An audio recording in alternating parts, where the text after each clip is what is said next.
প্রিয় মানুষটার জ্বর, তাই তার জন্য জাম আর আনারস মাখিয়ে দিলাম। তো এই তো জাম আর আনারস মাখাবো, তার খুবই খেতে ইচ্ছা করছিল জাম আর আনারস। তাই তো বাজার থেকে একদম নিয়ে চলে এসেছে। এখানে আনারস আর হচ্ছে কি কি এনেছে সেটাই আপনাদের সাথে শেয়ার করছি আজকে।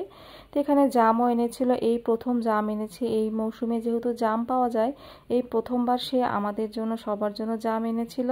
তো এখানে আনারস এনেছে, মানুষ জ্বর আসার আগেই আসলে আনারস খাওয়া উচিত। তো যাই হোক, আনারস যেহেতু জ্বর আসার পরেই এনেছে, বাঙালি জ্বর আসার পরেই আসলে আনারসটা খায়, আসলে আগে খাওয়া ঠিক।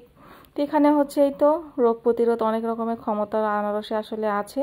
তো এখানে হচ্ছে মালটা এনেছে, মেয়ে আবার আপেল পছন্দ করে, মেয়ের জন্য কয়েকটা আপেল এনেছে। তো এখানে হচ্ছে আনারস ইয়েগুলো ঢেলে নিচ্ছি, জামগুলো দেখতে কিন্তু মাশাআল্লাহ অনেক সুন্দর ছিল, একদম টসটসে। খেতে যে কেমন হবে সেটা আপনাদের সাথে একটু পরেই শেয়ার করছি। তো এখানে দেখুন জামগুলো দেখতে তো টসটসে ছিল, একদম ধুয়ে নিয়েছি আর বাটির ভিতরে কাঁচা মরিচ কেটে নিয়েছি। তা আজকে আমি ভাবলাম হাত দিয়ে না মাখিয়ে সুন্দর করে বক্সে সুন্দর করে মাখিয়ে নিব। একটু লবণ দিয়ে দিলাম আর হচ্ছে একটু কাসুন্দি দিয়ে দিলাম, কারণ এই সময় কাসুন্দি দিয়ে জাম মাখালে, আম মাখালে, তারপরে হচ্ছে যেটাই মাখান না কেন ভীষণ মজার হয়।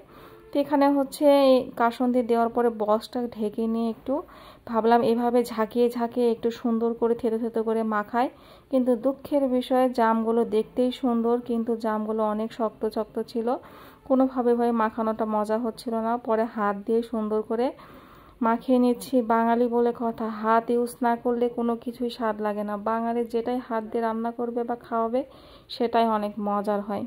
যাই হোক, হাত দিয়ে সুন্দর করে কাঁচামরিচ সহ সবগুলো ইয়েতে একদম সুন্দর করে মাখিয়ে নিচ্ছিলাম।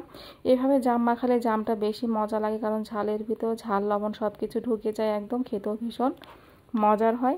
তাই তো বাটিতে নিয়ে নিলাম তার জন্য জাম মাখা, একদম মজা মজা করে প্রথমবার আজকে সবাই মিলে খাচ্ছে। আর এখানে হচ্ছে যে আনারসটা কেটে নিয়েছি, একটা আনারসে কেটে নিয়েছি, কাঁচামরিচ কুচি দিয়েছি, একটু লবণ দিয়েছি আর হচ্ছে কাসুন্দি। আনারসে আবার কাসুন্দি দিলে খেতে বেশ ভালো লাগে। আর একটু সরিষার তেল দিয়ে দিচ্ছি। আসলে বাজারে যখন আমরা আনারস মাখা কিনে খাই তখন কিন্তু দেখবেন ওরা কাসুন্দি দেয়, আর কাসুন্দি দিলে আনারস মাখাটা খেতে কিন্তু অনেক মজা হয়, অনেক মজা লাগে। আর এখানে মরিচটা একদম ঝাল ঝাল বেশি করে দিয়েছি, যেহেতু জ্বর এসেছে এই জন্য ঝালটা একটু বেশি দিলে কি খেতে একটু ভালো লাগবে, রুচিটা একটু ভালো হবে। আর আমি কি দেখি ওর জ্বর আসলে কি হয়, আসলে ওর আসলে ক্ষুধাটা বেশি বেড়ে যায়। আর সবাইকে দেখি জ্বর আসলে খেতেই পারে না, ওর আসলে জ্বর আসলে বলে প্রচুর ক্ষুধা লাগে। কি জানি, আমি এই প্রথম ওকে এইরকমই দেখলাম। আর হচ্ছে আসলে ও আসলে জ্বর আসলে করলা ভাজি, শাক ভাজি, মানে এগুলোই ওর কাছে বেশি পছন্দ। তো এখানে হচ্ছে আনারসটা মাখিয়ে নিলাম, একটা খেয়ে দেখলাম, একদম ঝাল লবণ সব কিছুই পারফেক্ট ছিল, ভীষণ মজা হয়েছিল। আল্লাহ হাফেজ, সবাই ভালো থাকবেন।